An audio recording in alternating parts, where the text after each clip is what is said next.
Bismillahirrahmanirrahim. Assalamualaikum warahmatullahi wabarakatuh.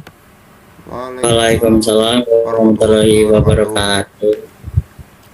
Di sini kami dari kelompok kewarganegaraan yang beranggotakan saya sendiri, Happy Afriza Eka Wijaya Saputra dengan NPM 227530016 dengan Damar Brawijaya NPM 2275309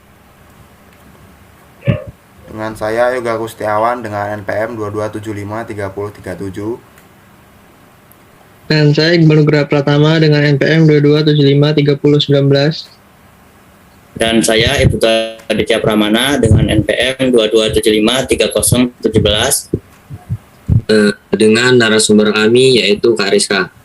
Di sini kami akan menjelaskan tentang korupsi dan bentuk-bentuk korupsi. Pertama, pengertian korupsi yang akan dijelaskan oleh Saudara Yoga. Kepada Saudara kami persilakan. Baik, saya di sini akan menjelaskan tentang korupsi. Korupsi adalah suatu bentuk penyalahgunaan wewenang atau kekuasaan oleh seseorang untuk kepentingan pribadi atau kelompok tertentu dengan cara memperkaya diri sendiri atau orang lain dengan menggunakan uang atau harta milik negara. Korupsi juga dapat diartikan sebagai tindakan melanggar hukum yang dilakukan oleh pejabat publik atau pemerintahan dengan tujuan menguntungkan diri sendiri dan orang lain. Sekian.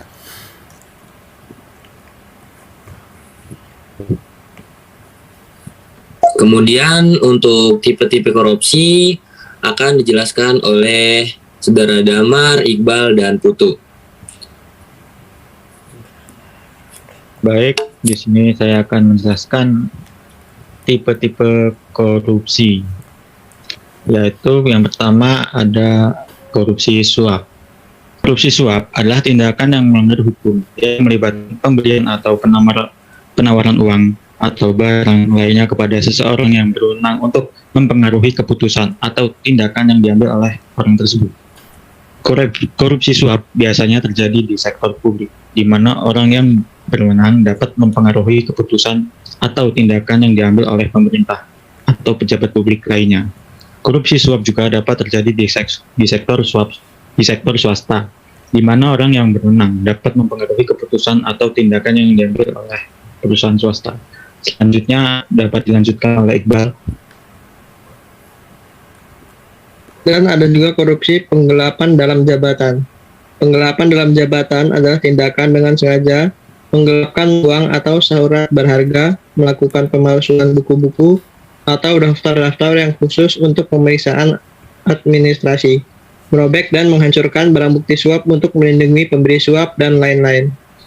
Dan selanjutnya akan dilanjutkan oleh Ibu tuh. Selanjutnya ada korupsi penipuan. Korupsi penipuan adalah tindakan yang melibatkan penipuan atau manipulasi untuk menguntungkan pihak tertentu. Ini termasuk penipuan investasi, penipuan kartu kredit, dan lainnya.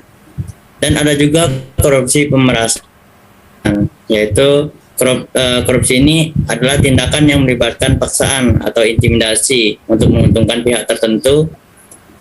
Korupsi ini termasuk dalam pemerasan, pemaksaan, dan lainnya. Mungkin cukup itu saja. Baik, selanjutnya untuk mengetahui lebih lanjut apa sih itu korupsi, kita di sini akan bertanya kepada narasumber kita yaitu Kak Rizka. Apakah terdengar suara saya, Kak Rizka?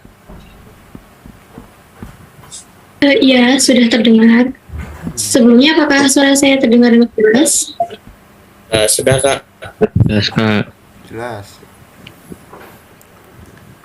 Oke, untuk Kak Rizka, pertanyaan pertama, menurut Kak Rizka nih, apa sih yang menjadi penyebab korupsi di Indonesia? Penyebab korupsi di Indonesia. Menurut saya pribadi, penyebab korupsi di Indonesia itu dikarenakan tindakan hukum Indonesia ini bisa dikatakan sangat lemah dalam kasus korupsi. Mengapa dikatakan lemah? Karena tidak adanya UUD yang mendukung untuk koruptor itu dihukum mati, sehingganya korupsi itu terus-terus dilakukan dan koruptor itu tidak merasa jera. Selain itu, faktor penyebab dari korupsi ini itu dari pelakunya sendiri. Jadi kalau emang dasarnya si pelaku itu punya sifat yang serakah, maka dia akan menghalalkan segala cara agar keinginan dia itu terpenuhi. Gitu, mungkin itu saja. Oke, Kak Rizka. Untuk pertanyaan kedua, adakah saran atau bagaimana cara yang efektif untuk menangani korupsi di Indonesia? Untuk sarannya mungkin hukum di Indonesia ini lebih dikuatkan lagi, dibuatkan khusus undang-undang mengenai koruptor itu agar dihukum mati. Jadi pelaku-pelaku korupsi itu bisa jera, enggak gimana ya, enggak terus-terusan korupsi. Kalau tidak ada hukum yang mendasari tentang korupsi itu, mungkin koruptor itu tidak akan jera.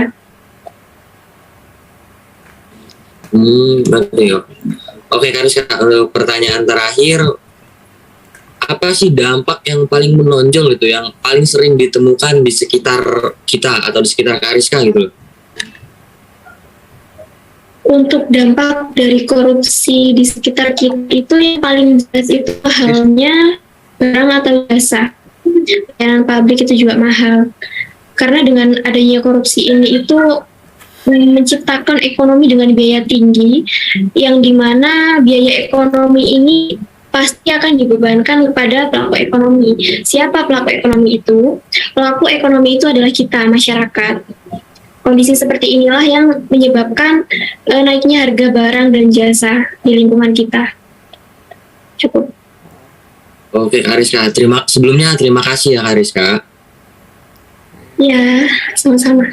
Jadi, di sini kesimpulannya, korupsi itu adalah penyalahgunaan wewenang, dan cara penanggulangannya yang paling mudah adalah melalui diri kita sendiri, baru ke lingkungan, kemudian baru ke yang lebih besar lagi, seperti lingkungan kuliah, kemudian lingkungan masyarakat, ataupun naik ke pangkat yang lainnya.